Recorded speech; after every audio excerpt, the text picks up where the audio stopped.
Obviously a hard-fought win for you. I guess it didn't come easy. So what's the feeling like right now? So good. I won't lie, I didn't tell you before this week, but I really think it was the hardest matchup for me in the tournament, and the hardest guy in the tournament to beat. I think there's nothing after him. I think I'm gonna win this thing, and I think everybody knows it. Obviously, you have a lot of respect for him. I mean, how different was it versus what you expected? We knew it was tough. We knew like I said before, he weaponized his cardio, he weaponized his chin, so you can hit him super hard, you don't give a shit. So we knew it, so the game plan was to move, and don't get touched. And we know he was weaponizing to his grappling, so a lot of people try to grapple him, get tired, and then all the puzzle of Natan Schulte come into play. And that's why I think he's really, really hard to beat. And that's why I think it was the hardest matchup in the tournament. I think anybody can fight him today know that he's not gonna be able to get finished. And it's gonna be a hell of a war. And that was probably my first big war in MMA. How confident were you, Dan? I mean, it was a pretty close fight. Look, I was confident, but I had a little doubt. I won't lie. I knew the second round was pretty tight. I knew I was doing pretty good in the third round until his fucking cardio came in. And then I was like, okay, it's gonna be hard because, again, I fell into the trap. I tried to take him down, he rolled me, and I was like, motherfucker, I used a lot of energy in this one, so, yeah. That's last thing for me, I guess. Are there matchups that you see next? I mean, knowing that this was the toughest one, are there matchups that you want? I don't care at that point. Like anyway, I'm gonna have to beat everybody to win $1 million, so I don't give a shit. I know it's gonna be different. The next matchup, I'm probably gonna get one of the losers. Sorry for anybody are gonna fight, but that's how it works, you know. You're gonna get the people that lose, and the loser gonna get the winner. So I don't know who it's gonna be. But I'm looking forward to see my next matchup. Hey Olivier, can you just describe the emotions to me? Now 3-0 undefeated in the PFL, winning in these ways. Like I said, it's amazing. My first big war, I won it, and I feel I deserve it. I feel I gave a little bit of my health in there, and I know a lot of people don't like that fact of the sport, that we're gonna have like health injury. I think it's beautiful. I think it's beautiful to show that us fighters are willing to give a little bit of us in the cage just to win a fight. I think this is beautiful, and maybe not happy, but I'm proud that happened to me tonight.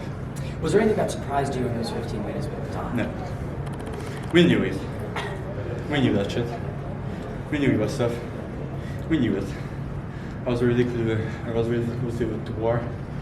I went to war, broke my foot, broke my hand into his skull. So yeah. Last thing for me, the imagery on your shirt and shorts. Yeah. Run me through that real quick. So this is Mike Ward, okay? Mike Ward is a crazy comedian from Montreal, and he thought it was really funny to have this. As you can see, his face getting pushed towards the gods, beautiful. I don't know where I was going with that. Canadian bacon. Look, he was willing to pay for a joke. Yeah. He was so happy when I showed it, and it was pretty funny how the process to get there, because I need the PFL to accept it, and I was kind of like, oh, can you put the logo a little bit on the side, and trying not to I was trying to make it that they don't understand what it is. They knew. So yeah, that's Mike Ward. That's his style, I guess. He was happy, yeah. Olivier, were you surprised after that first round? Because I gave you the first round easily, and then it looked like in the second round he came alive. He started walking you down. were you kind of like thinking, okay, now he's awake? Look, I think I hurt him in the body in the first round, and I hurt myself in the foot in the first round too. So it was a good little exchange there. And I think he started understanding that I was going for the body when he was switching, and that's why I switched for the knee to the head instead. And he was able to block it. But I think that's his style, you know. You get better when the fight go longer. But the fact is, I felt I was less tired than him in the second round. And it really surprised me that the third round, he kind of took the edge. But fuck, whatever. It seemed like your main weapons were the 1-2 and to the body. Yeah. Did you notice that right away, or was that something that y'all practiced? I thought it was going to be easier to hit. I won't lie, I thought his defense was not going to be as good. I really thought I was going to use more my jab. And at the end, it was my kick, and my straight. And the blitz, a lot of blitz. Especially when he was trying to cut me. It was good. And I was able to get under his hook too. We practiced a lot, so yeah, that's fine. Notice when you were striking, obviously orthodox versus southpaw fight, there was some movement towards his power side. Was there a particular reason for that? That's my style. I think I'm trying to put some traps. So at that time, he was getting into the traps. I was a little bit surprised. I thought he was going to cut me more, but he was more following me. Mm-hmm. So that was surprising for me. But I think as a southpaw, even though we say don't go towards the power shot, sometimes we have to do it to get the good punch. Je saw We saw a lot of striking, but why didn't we see much of your ground game? Like I said before, we knew that he was weaponizing his grappling. So I was a little bit, maybe not scared, but I knew that he was super hard to take down. We saw it in his past fight, and even though he get taken down, he's always able to stand up, and then he take control. We saw it against a lot of the Russian 2 years ago. I saw you work into beautiful body shots tonight. Was that something you were training a lot, or was that just something you saw in Natan when you would have an opportunity to attack? Both. We knew he had some trouble with the body, but that's one of my main shots anyway. You talked about the PFL schedule coming into the fight, right? About having, preparing for that constant, every 2 months.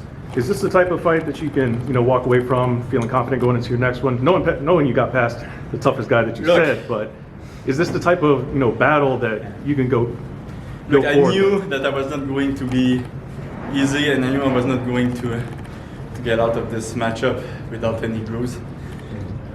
So right now it's going to be the time to heal and be smart. I'm going to take one week maybe. The week after I'm going to start training, but then after that I'm going to start the machine again. You feel good, like no injuries or anything like that? Hurt like hell. Like my body hurt, my body hurt, my foot hurt, my hand hurt, my jaws hurt. So no, I don't feel great. You see winning the main event tonight between Collar and Jeremy?